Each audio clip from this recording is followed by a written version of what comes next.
한 주간의 정치 이슈 속에서 궁금증을 풀어보는 시간입니다. 정치와이, 오늘도 왜라는 질문 해보겠습니다. 서정욱 변호사, 김준일 시사평론가와 함께합니다. 안녕하세요. 네, 안녕하세요. 윤석열 대통령의 체포 적부심 청구 기각됐습니다.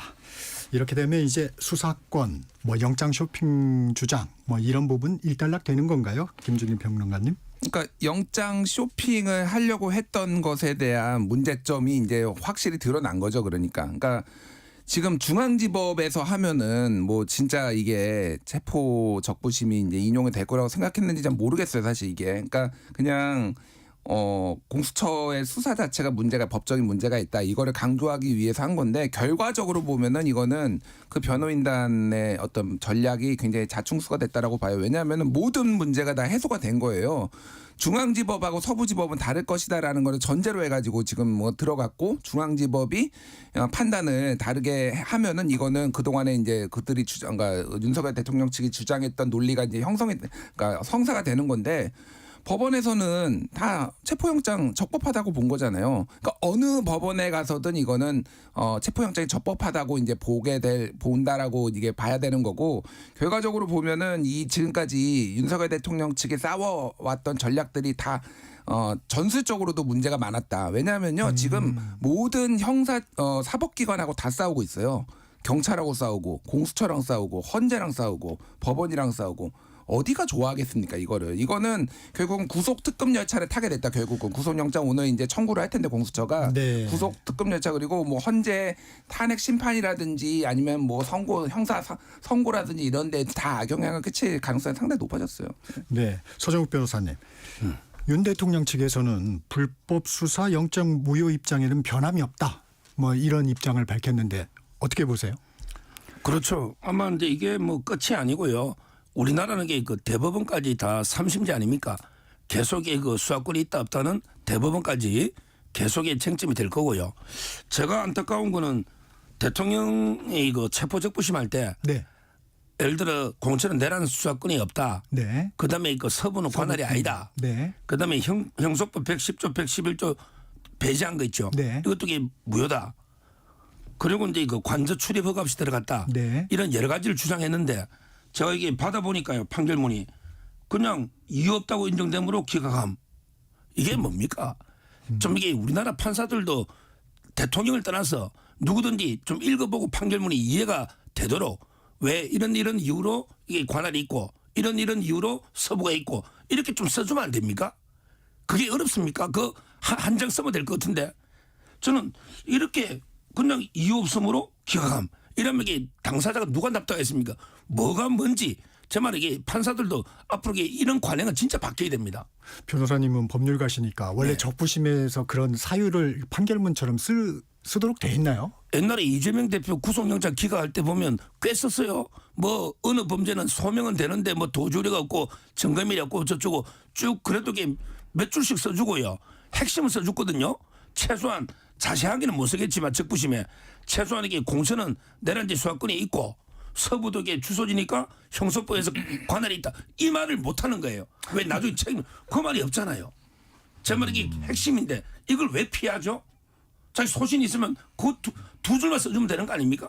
다투게 저는 그건 납득이 안 돼요. 아니 이건 반론을 좀 해야 되겠는데 왜냐하면은 이재명 대표 거는 영장 실질심사였어요. 그러니까 달라요. 그러니까 체포 적부심, 구속 적부심 쪽하고 영장 실질 심사는 다른 게 체포 적부심은 이게 적법하게 영장이 발부됐느냐라는 거고 구속 영장 실질 심사는 구속할 사유가 있느냐 없느냐라니까 쟁점이 완전히 다른데 두 가지를 좀 섞어서 얘기를 해서 그때도 그래서 왜 구속을 안 해야 되는지에 대해서 일부는 소명이 됐고 일부는 이제 방어권 보장해야 된다고 나온 거잖아요. 두 가지 섞으시면 안 되고 그러니까 이 한 문장에 저는 모든 게 다 들어있다고 봅니다. 이렇게 써 있어요. 사건 청구는 이유 없다고 인정되므로 형사소송법 214조의 2 제4항에 의하여 이를 기각함. 그러니까 그동안 주장해왔던 지금 서정욱 변호사님이 주장해왔던 게 다 말이 안 된다. 이거를 구구절절히 다 써야 되나요? 그러니까 이게 법에 의해서 다 집행이 되고 영장이 나왔고 그렇기 때문에 이거를 굳이 언급할 필요가 없는 거죠. 그러니까 그 논리가 당사자들이 좀 받아들이십시오. 제발. 왜 안 받아들이나요? 아니 이렇게. 구구절절히 써달라는 게 아니고 공수처는 내란죄 관할이 있고 서부도 이게 지역 주소지 관할이 있으므로 이유 없다. 요 한 줄 못 써줍니까? 그게 자신이 없습니까? 저는 그 이야기를 하는 거예요.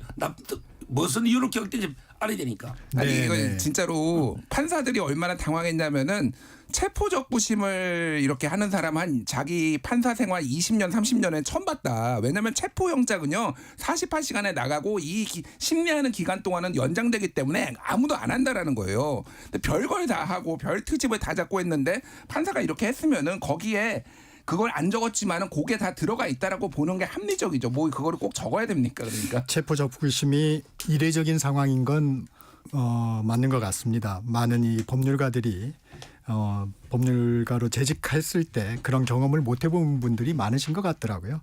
네, 이어가겠습니다. 공수처 오늘 오전 10시에 재조사를 통보했는데 응할까요? 서정욱 변호사님. 뭐 응하지 않을 걸로 봅니다. 네. 어차피 뭐 조사도 이게 끝났지만 그때도요 인정신문에도 이게 대답 안 했고 조사의 날인도 안 하고요 바로 왔어요. 그리고 공천에게 정당한 수사권이 없다고 보기 때문에 아마 오늘도 응하지 않을 거고요. 응하지 않으면 이게 강제로 뭐 끌고 와서 억지로 할 실익도 없고 그 하기도 힘들 겁니다. 또 체포영장 또 받아야 돼요. 끌고 가려면. 따라서 그냥 뭐 구속영장 청구하든지 말든지 알아서 하시면 되지. 굳이 묵비권 하는 사람에게 계속 불러서 뭐 합니까? 그러면 이런 부분이 구속영장에는 어떤 영향을 미치지 않을까요? 제가 보기에 뭐 그럼 성실하게 다 대답하면 청구 안 할까요? 저는 그래 안 봅니다. 어차피 이게 다 예정된 결론으로 가고 있지 않겠습니까? 뭐 저는 묵비권이 맞다 봐요. 김준일 평론가님 예. 어떻습니까? 구속영장을 청구할 방침으로 전해지고 있는데 그런 부분에 이런 부분들이 영향을 좀 미치지 않을까요? 그러니까 청구는 원래 말씀하신 대로 정해져 있었죠. 공수처가 구속영장을 청구 안 할 가능성은 뭐 제로에 가깝다고 저는 보는데 결국은 이제 판사가 볼 거 아니에요. 그러면은 묵비권을 행사하는 피의자에게 구속을 해야 된다라고 인정할 가능성이 높지 않을까요? 그러니까 이거는 뭐 법에 보장된 권리 맞습니다. 그래서 저는 뭐 묵비권 자체를 비난할 생각은 없는데 제가 얘기했잖아요. 이거는 구속 특급 열차를 타고 있다 지금. 이거 구속 안 될 이유가 없는 거예요. 그러니까 지금 상황에서 뭐 증거인멸 도주력 사안의 중대성 근데 묵비권까지 행사하고 있고 아무것도 혐의를 인정하지 않는다. 이거는 판사가 보기에는 진짜 마음에 부담을 덜고 아유 감사합니다. 그 구속영장 발부하는 것도 판사들도 상당히 이런 중요한 사건에서 부담이 될 텐데 그냥 쉽게 그냥 발부하게 된 거예요. 그래서 본인도 피할 수 없을 거라고 생각을 했기 때문에 구속영장 그러니까 묵비권을 행사한다고 저는 보는데 어찌됐든 굉장히 쉽게 오히려 되겠다 이 생각이 듭니다. 지금도 들리는 얘기는 서울 서부지법에 구속영장을 청구할 거라고 그러는데 계속 논란이 되는 부분이 있으면 구속영장은 중앙지법에 청구하면 안 될까요? 어떻습니까? 김준일 평론가. 아니 근데 이걸로 다 정리가 된 거잖아요. 그러니까 체포적부심으로 정리가 된 거고 그러니까 체포영장이 나오고 구속영장이 나오고 그거를 오히려 한 군데서 하는 게 저는 더 뭐 논리적으로 맞다라고 보고요. 공수처는 기소권이 없어요. 그러니까 결과적으로 보면은 이게 검찰에 넘어가면요. 검찰은 아마 구속 기소를 이제 하게 될 경우에는 중앙지법에 중앙지법으로. 할 가능성이 훨씬 더 높은 네. 거죠. 그러니까 저는 오히려 그러니까 기소권이 없기 때문에 거기에서 뭐 공수처가 판단해서 관할지로 하는 게 전혀 이상하지가 않다 이 생각이 들어요. 네. 서정욱 변호사님. 가능성이 높은 게 아니고요. 네. 법에 기소권이 없는 사건은 무조건 중앙지검으로 이송하여야 한다고 되어 있습니다. 그러니까 공처가 이제 기소권이 있는 사건 있죠. 네. 예를 들어 뭐 경찰이나 검찰은 네. 이거는 이제 원칙이 중앙지법이고 예외적으로 이제 그 범죄지나 증거 소재지 피고인의 특별한 사정을 고려해서 형사소송법에 따른다. 이게 이제 이거는 기소권이 있을 때 이야기고요. 기소권이 없는 지금 사건은요. 무조건 중앙지검으로 이송하여야 한다. 이건 이게 선택의 여지가 없습니다. 서부지검 보낼 수가 없어요. 선택할 수가 없어요. 그래서 이게 안 맞다는 거예요. 아니 구속영장은 서부로 가고 사건 이게 모든 기록은 중앙지검으로 이송하면 그럼 이게 맞습니까? 논리적으로 이게 구속영장한 법원이 재판하는 게 원칙인데 대원칙인데 어떻게 구속영장을 서부로 하면서 또 이게 중앙지검 가면 무조건 이게 중앙지법으로 재판이 100% 될 수밖에 없어요. 이래서 이게 오해를 사는 거고 제 말은 이게 그게 이유가 있어요. 이유가 없으면 이게 대통령이 이게 불복하는 게 아니고 원래 중앙지법의 그 남모 영장 판사가 네. 김용현 장관 재판할 때 직권남용 과정으로 내라는 관할이 없다고 말한 거예요. 김용현 장관 사건에. 그러니까 이제 중앙감액이 기각되니까 서부로 갔는데 그건 또 이게 우리법연구의 판사예요. 그리고 정계선 법원장이 임명한 영장 담당이잖아요. 2명이. 네. 이런 배경이 있으니까 우리가 서부 대통령이 반발하는 거지 아무 이유 없이 뭐 중앙서부 중에 간 게 아니란 말이에요. 다 이게 뒤에 비하인드 스토리가 있는 거고요. 따라서 저는 중앙으로 지금 기록을 10일 뒤에 무조건 보내야 되거든요. 그런데 영장을 또 서부한다? 이건 말도 안 되는 겁니다. 똑같은 판사한다면. 그 헌재 탄핵 심판 얘기도 좀 여쭤보겠습니다. 그 윤 대통령 탄핵 심판 헌법재판소가 이와 관련해서 주 2회 종일 재판 방침을 밝히니까 윤 대통령 측은 대통령에게도 인권이 있다 이렇게 반발을 했습니다. 서정욱 변호사님 어떻게 보셨습니까? 더 황당한 게 정인을 일단 6명 했잖아요. 한 사람 앞에 90분을 주겠대요. 그런데 대장동의 그 유동규 씨가 지금 정인이죠. 현재 12번이 잡혀 있어요. 아침부터 저녁까지 12번이 잡혔고 추가 신문하겠대요. 그래서 검사가 3일을 유동규 씨 아침부터 저녁까지 3번 했고요. 그다음에 이재명 대표 측이 4번 반하고요. 지금 정진상 측이 4번 반을 하고 있어요. 아니 90분에 김용희 장관 뭐 직업이 뭐예요? 뭐 하면 90분 가요. 90분도 아니 김용희 장관 계엄을 언제부터 뭐야 하고 어떻게 하고 국회 측도 묻고 대통령도 묻고 헌재도 묻고 이게 진실 규명이 됩니까? 90분 만에? 와 저는 이게 뭐 재판 그냥 차라리 부르지 마세요. 그냥 마음대로 그냥 서류 가지고 재판 끝내든지 90분이 뭡니까? 지금 왜 이렇게 이재명 대표 재판은 유동규 한 명만 12번인데 김용희 장관이 제일 중요한 정의잖아요. 계엄이 오래전부터 모의됐다면 그 과정을 물어볼 기회는 줘야 되잖아요. 90분도 아니 질문하고 답하고 적고 이게 우리 방송에도 90분에 몇 개 합니까? 이건 말도 안 되는 게 졸속도 이런 졸속 저는 처음 봅니다. 김준일 평론가님. 네. 그러니까 막 오늘 서정욱 변호사님이 막 이거 섞고 저거 섞고 막 혼란스럽게 하는데 그러니까 이재명 대표 재판 저는 신속하게 진행돼야 된다라고 봐요. 그런데 그거는 일단은 법원은 법원인 논의로 좀 거고 하고. 이거는 헌재예요. 그러니까 이거를 왜 두 개를 섞는지 모르겠고 자 헌재에서 지금 그 입장은 뭐냐면요. 웬만한 거는 다 서면으로 다 제출하라라는 거예요. 웬만한 입장들은. 그래서 이미 2차 답변서까지 입장들을 다 서면으로 제출을 하고 그리고 또 하나는 이제 이 수사 기록들을 가지고 상당히 검토를 합니다. 그러니까 이미 김용현 공소장도 있고 다른 사람들 공소장도 있잖아요. 그러니까 이 90분을 준다라는 게 대충 한다라는 게 아니라 이런 사실관계에 대해서 확인만 하면 되는 거예요. 뭐 추가로 좀 더 얘기를 한다면 시간 늘려주겠죠. 그러니까 이게 졸속이라고 주장하는 게 말이 안 돼요. 그러니까 오전 10시부터 하루 종일 한다라고 3번을 더 기일을 지정해 지난번에는 5번 2월 4일까지 한 거를 2월 6일, 2월 11일, 2월 13일 3번을 했는데 윤석열 변호인단이 그래서 강하게 반발했어요. 뭐냐고 하냐면은 대통령도 인권이 있어요. 그게 뭔 상관이죠? 인권이 아침부터 하루 종일 하는 거하고 인권하고 무슨 상관이 있습니까? 제대로 이제 방어 논리를 펴기가 좀 부족하다 이런 얘기를 이제. 그러니까 그래서 계속 서면으로 답변서 제출하라고 계속 얘기를 하는 거가 있고 또 하나는 그러니까 국회 측에서는 5명을 이제 증인으로 신청을 했고 이쪽에서는 윤석열 측에서는 1명 이제 김용현만 이제 했거든요. 그러니까 주장을 한 게 뭐냐면은 5명 나올 때마다 이제 그 사람들이 뭐 특전사령관이라든지 수도경비사령관 이런 군인들이거든요. 김용현을 다 5번에 다 출석하게 해달라라고 한 거예요. 이게 무슨 기계적 균형도 아니고 김용현이 나와서 김용현 얘기하면 되는 거고 그래서 심지어는 그래서 헌재에서는 그래서 빨리 먼저 하는 거는 받아들여주고 우리가 검토해 보겠다 어제. 그래서 오늘 얘기를 할 텐데 웬만한 얘기 다 받아들여주고 있습니다. 이게 마치 졸속으로 진행되는 것처럼 저렇게 호도하는 말씀하시는 거에 대해서 굉장히 좀 유감이다. 예. 혹시 그리고요. 하실 말씀 있으세요? 네. 지금 법의 헌재법 32조에 보면요. 네. 기록 송부 촉탁을 하는데 재판, 소추 또는 범죄 수사가 진행 중인 사건의 기록은 송부를 요구할 수 없다고 돼 있거든요. 네. 이걸요. 네. 원본을 요구할 수 없고 네. 복사 등본이나 이런 거는 할 수 있다고 해석을 해요. 아. 이게 말이 됩니까? 우리 법에 헌재가 법에 재판 소추 수사 중인 건 기록은 안 된다고 돼 있는데 이걸 원본 빼고 등본을 복사해가 다 받을 수 있다면 이 조문 없애야죠. 이게 그런 뜻입니까? 그래서 받은 건가요? 지금 그렇다는 거 아닙니까? 그리고 자기들 규칙에 뭐 있대. 규칙에 가보니까 그냥 송부 아무 조문도 규칙 제정권하고 아무것도 없어요. 법률보다 규칙이 위에 있습니까? 제 말은 이거는 왜 두냐면요. 우리가 수사 기밀이라든지 또는 수사 중인 게 유출되면 개인 정보라든지 이런 건 이제 또 이게 다 전문 증거예요. 직접 한 게 아니고 그래서 이걸 못 쓰게 법에 되어 있는 걸 헌재가 법을 정면으로 지금 무시하잖아요. 이게 공정합니까? 그리고 솔직히 국회 회의록도 그래요. 그 정인들 다 불러가 국회 완전 위압적인 국회 그 분위기에서 정인들이 제대로 진술할 수 있나요? 그걸 갖다가 회의록을 다 증거로 써가지고 하면요. 우리 헌법에 제일 중요한 게 전문증거 배제법칙이에요.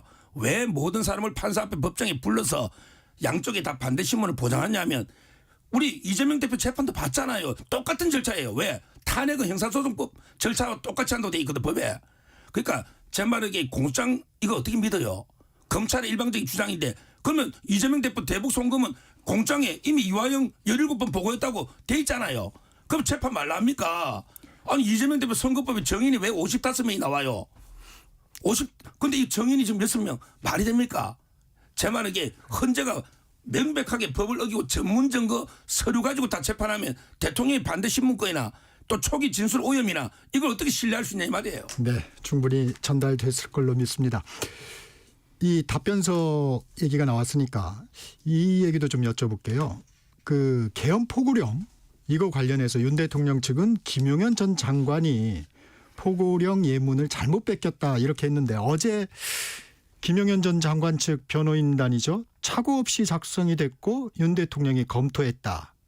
이거 서로 책임을 이제 떠넘기는 건가요? 또 김준일 평론가님. 굉장히 흥미롭게 봤고요. 예. 이게 약간 각자 도생처럼 되는구나. 그러니까 지금 윤석열 대통령 측에서는 김용현이 다 소위 말해서 덮어쓰고 가주기를 원하는 것 같은데 김용현도 자기도 살아야 되겠다 이렇게 된 것 같아요. 그래서 이게 김용현 본인의 생각인지 아니면 변호인단의 따로 그러니까 생각이 다른 건지 모르겠어요. 예전에 그러니까 이재명, 이화영 요 두 분의 관계도 변호인단이 이화영 변호인이 생각이 좀 달라가지고 그래서 뭐 변호인도 교체하고 뭐 이런 일이 있었잖아요. 그래서 이게 이 입장이 계속 지속될지는 모르겠으나 균열이 가는 거죠.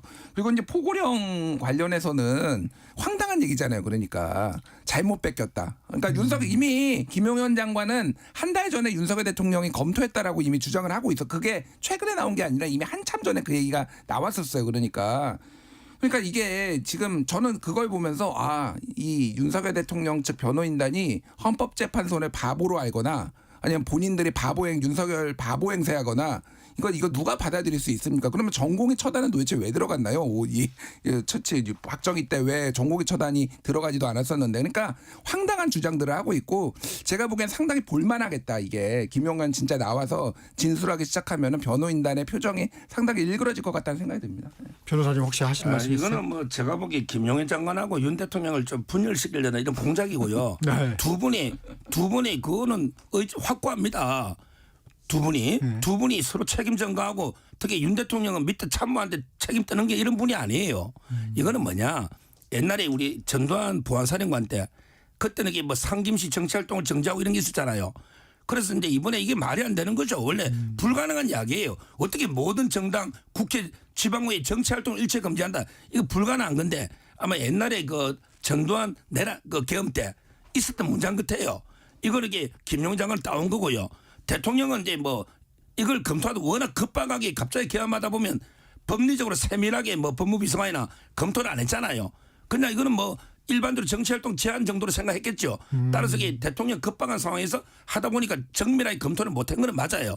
따라서 뭐 김용현 장관이 초안을 옛날 거 보고 만든 것도 맞고 그다음에 윤 대통령이 정밀하게 검토 못한 것도 맞는데 그러나 이게 뭐 의미가 있나요? 이게 불가능한 이야기잖아요. 어떻게 모든 정당 지방의회 정치활동이 금지한다고 됩니까? 이거는 저는 큰 의미가 없다 봐요. 변호사님 이것도 궁금하더라고요. 저희가 이제 가장 그때 왜 그랬지 했던 부분들이 체포 집행 과정에서 경호처가 당초에는 좀 강하게 좀 막을 줄 알았는데 너무 이 길을 터줬다 뭐 이런 말까지 나오고 있어요. 많은 지금은 이제 경호처 내부의 균열로 뭐 좀 이 정리가 되는 것 같은데 정말 그런 이유입니까? 경호처가 어떻게 이렇게 쉽게? 아마 이제 뭐 그런 부분도 저는 일부 있을 수 있다고 보고요. 경호처도요 직업 공무원이고 보수든 진보든 여러 대통령을 모셔왔잖아요. 네. 그러다 보면 이게 윤건영 의원이 계속 이야기하는 거 보면 문재인 대통령 또 이게 아주 친한 경호원들도 있을 거예요. 왜 몇십 년 동안 직업 공무원으로 계속 이게 여러 대통령을 모셔왔으니까 그런 측면도 저는 있다고 보고 또 한 측면은 대통령이요. 처음부터 이게 내가 유혈 사태는 걸 원하지 않으니까 갈 테니까 세게 막지 마라. 이 지시가 있었던 거예요. 그러다 보니까 이게 경호처는 뭐 더 부담 없이 저는 두 가지 측면이 다 있다 봐요. 대통령이 오히려 유혈 사태 방지를 위해서 세게 막지 마라 지시한 부분. 그러니까 이제 밑에서 더 가벼운 마음으로 된 거고 그다음에 약간의 균열도 있는 걸로 저는 둘 다 있다 봐요. 김준일 평론가. 네. 그러니까 윤석열 대통령을 이제 당연히 대통령이니까 경호를 해야 되겠는데 정말 심정적으로 경호원들이 목숨을 바쳐서 이 상황에서 탄핵까지 됐는데 경호를 하고 싶었을까요? 그동안 경호처의 위상을 진짜 처참하게 박살내버린 사람이라고 할 거 지금 최근 언론 보도 나오는 것만 봐도 일단 맨날 소맥 20잔씩 먹으면서 밤 늦게까지 경호처 직원들 경호관들 잠 못 자게 했지. 그리고 무슨 생일 파티 있으면 폭죽 싸우고 장기 자랑시키고 무슨 사병입니까? 그러니까 이런 식으로 경호처 직원들의 위상 떨어뜨렸지. 개 옷에다가 경호처 마크 찍어가지고 그거 입고 톨인지 뭔지가 돌아다녔다라는 거 아니에요. 거기에다가 뭐 경호처 직원한테 안마까지 시키고 이게 그러니까 참 경호처 직원들 처참했을 거예요. 그러니까 이런 상황인데 그날 국민의힘 의원들 한 30명 갔는데 국민의힘 의원들도 아무도 그 앞에 나서지 않았어요. 굉장히 엄중하게 저 멀찍이 써가지고 뒷짐지면서 이렇게 항의하시더라고요. 체포될 거 두려운 거 아니에요? 국민의힘 의원들도 마찬가지입니다. 현행범 체포되면 본인 공무원 연금 다 날아가는데 그래서 이미 지침이 내려갔다라고 해요. 손 쓰면 절대 안 된다. 손을 쓰는 순간 특수 공무집행 방해가 되기 때문에 그러니까 이제 손을 안 쓰는 방향으로 이렇게 좀 뚫렸고 일부는 아예 경호동에서 나오지도 않았고 그러니까 이거는 윤석열 대통령이 말도 안 되는 어이없는 주장들을 계속 하다 보니까 경호처 직원들도 따르지 않을 수 없는 상황이 됐다 이렇게 보는 게 맞을 것 같습니다. 네. 근데 이 과정에서 또 공수처가 또 논란에 휩싸인 게 있어요. 그 55 경비단이 관저 출입을 허가했다. 예를 들면 근데 이게 이제 경호처 승인도 받지 않고 언론에 공지를 했다는 건데 이 뉴스는 좀 어떻게 보셨어요? 김준일 평론가. 그러니까 이게 이제 과정들을 보면은 이제 공수처가 이 공문을 가지고 가가지고 이제 승인을 이게 도장을 찍고 네. 이런 과정들이 있었는데 그게 이제 조금 자발적이냐 아니냐 뭐 이렇게 사실상 강압했느냐 아니냐 뭐 이런 논란들이 좀 있는 것 같아요. 네. 근데 이게 지금 어떻게 돼 있냐면은 경호처 55 경비단은 경호처의 지휘를 받지만은 이제 국방부 소속이고 국방부에서는 계속 입장이 나왔던 게 윤석열 대통령이 이렇게 불법적으로 막으면은 우리는 다 군대 철수시키겠다 이런 입장이 나온 상황이잖아요. 그러니까 이거에 대해서 글쎄요 그 눈치를 이제 그 당시에 55 경비단 쪽에서 눈치를 볼 수밖에 없지만은 이미 국방부의 입장이나 다 나와 있는 상황이기 때문에 그래서 이 과정 자체가 문제가 있다라고 보기는 좀 어렵지 않나 저는 그 생각을 합니다. 네, 서정욱 변호사님. 그런데 그 55 경비단 자체가 이걸 이제 뭐 승인할 수 있는 게 권리 자체가 없는 거예요. 예, 경호처가 있고 네. 그다음에 55 경비단이 있고 그다음에 체외가 경찰이 있잖아요. 아무 이제 권한이 없는 거예요. 자기들은. 그래서 권한이 없다고 답도 했잖아요. 나중에. 그렇지 않습니까? 근데 이 단장이 대령인가 봐요. 대령을 이게 그냥 수사팀으로 부르는 거예요. 경찰이 공조번호로 불러가지고 이게 직인을요. 저는 강압이라고 직인을 달라 해서 본인들이 직인을 종이 쪽지에 허락함 여기에 찍고요. 요걸 이게 원래 보낸 공문에다가 그 허락함 그걸 합쳐가지고 다시 간인처럼 이게 또 찍어놨더라고요. 제 말은 이거는 공문서 위조인지는 모르겠는데 제가 보기에 직권 남용은 상당히 의심스럽다. 왜냐하면 이게 자발적으로 직인을 이렇게 찍어준 게 아니거든요. 경찰로 쓸데없이 조사한다고 부르고 그다음에 직인을 가져오라고 그다음에 수사관이 찍었단 말이에요. 그건 분명하죠. 그리고 이게 오리 붙였단 말이에요. 제 말 이 일련의 과정을 보면 불필요한 절차인데 이걸 기자들한테 마치 이게 경비단이 문을 열어준 것처럼 권한도 없는데 또 이게 브리핑까지 했잖아요. 이게 공처가 이게 미흡한 겁니다. 정말 이게 이런 의혹이 하나도 없어야 되는데 계속 도처에 이런 논란을 만들고 있으니 이게 공처가 지금 아주 이게 미흡한 거예요. 네. 이 일부에서도 이 얘기를 좀 조정원 의원이 나왔을 때 여쭤봤는데 여론조사 얘기 안 해볼 수가 없을 것 같습니다. 일단 국민의힘 정당 지지도가 35%, 민주당이 33%로 집계됐습니다. 이 같은 결과 어떻게 평가하십니까? 서정욱 변호사님. 이게 이제 국민의힘이 오판하면 큰일 납니다.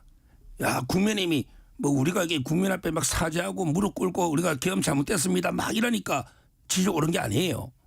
이 지지율은 윤석열 대통령이 강하게 맞서 싸우니까 끝까지 싸우겠다. 이래서 지지율이 오르는 거예요. 제 말은 윤석열 대통령 지지율이 오르고 덩달아게 반사적으로 국민의힘 지지율이 오르고 그다음에 이재명 대표 지지율은 폭락하고 박스권이나 그다음에 탄핵 반대 여론이 또 이게 급상승하는 이런 류의 상황이잖아요. 여기서 만약에 국민의힘이 뭐 어설프게 내란 특검이나 합의해가지고요. 완전히 투항 노선으로 가면 다시 폭락할 겁니다. 특검 받으면 이게 다시 폭락해요. 윤 대통령과 끝까지 싸우면요. 지지율은 계속 올라갑니다. 그 말씀하신 차기 대통령 적합도를 말씀하셨는데 이재명 대표가 28%로 1위인데 2위가 13%인 김문수 장관입니다. 네, 김준일 평론가님, 예. 이 여론조사는 어떻게 좀 평가하십니까? 그러니까 제가 좋아하는 우리 서정욱 변호사님이 주장한 대로 하면은 국민의힘은 망하죠.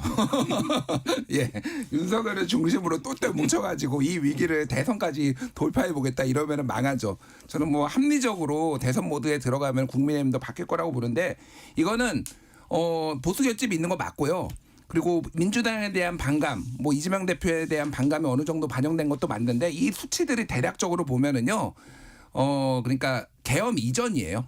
그러니까 이게 뭐 원래 MBS 조사가요. 네. 원래 기본적으로 국민의힘 보수 정당이 좀 더 잘 나와요. 그러니까 그 여론조사마다 특성이 있잖아요. 그러니까 그리고 뭐 리얼미터는 좀 더 이제 뭐 민주당 쪽이 좀 더 잘 나온다든지 뭐 이런 게 있는데 그래서 이게 아주 이상한 건 아니다. 제가 보기엔 그러니까 이가 뭐 그러니까 완전 상식적인 흐름하고 벗어난 게 아니라 계엄 이전으로 딱 돌아갔다 이 정도로 보시면 될 것 같고 이거는 대선 모드가 이제 켜진 건데 가장 중요한 거는 이거 35, 33 더하면은요. 이 그럼 68이잖아요. 그리고 다른 그렇죠. 정당 더해 보면은 한 75에서 80 정도 나오거든요. 네. 그럼 이게 무당층이라고 하는 사람들이 20% 이 정도 있어요. 내란을 옹호하는 이런 행동을 계속하면은 그러면은 탄핵이 잘못됐다라고 하는 주장을 하면은 이분들이 찍을까요, 국민의힘을? 그러니까 회군을 하려면은 너무 멀리 가면 안 된다. 제가 국민의힘에 조언 드리는 거는 지금까지 뭐 지지층 결집도 중요하니까 그렇게 했는데 서정욱 변호사님 말 들어서 너무 멀리 가면은 회군이 안 돼요. 회군이 잘 좀 판단하셨으면 좋겠어요. 네. 일단 그 여론조사 기간은 15일까지여서 대통령 체포영장 집행이 어느 정도는 반영이 되지 않았을까 하는 추측은 가능해 보입니다. 근데 이 부분 마지막으로 시간이 이렇게 많이 남지 않았으니까 한 30초 정도씩만 말씀하시면 이재명 대표의 지지율의 확장성은 어떻게 보세요? 비호감도가 높죠. 이재명 대표. 이재명 대표 본인이 풀어야 되는 숙제라고 봐요. 그러니까 하나는 우리나라 국민들이 정말로 밸런스를 굉장히 잘 맞추거든요. 그러니까 지금 이재명 대표가 마치 이제 대통령이 된 것처럼 하는 것에 대한 불안감 그리고 또 하나는 뭐 이를테면 가짜 뉴스다 처벌하겠다라는 것에 대해서 윤석열을 떠올리시는 분들도 있더라고요. 그러니까 그래서 그런 것들은 조금 불안감을 느끼지 않게 조금 메시지를 정돈해야 되지 않을까 그 생각됩니다. 서정욱 변호사님 짧게. 예, 저도 확장성이 없다 보는데 하나만 지적하면요. 대통령이 만약에 되면 대법원장과 대법관 임명권이 있거든요. 그런데 본인 재판을 다 떨지 않으면 자기 사건에 자기 재판관을 임명한다. 이거는 말도 안 되는 우리 법의 대원칙이에요. 그것만 가지고도 어렵다 봐요. 네, 오늘은 여기까지 듣겠습니다. 서정욱 변호사, 김준일 시사평론가 함께했습니다. 고맙습니다. 감사합니다.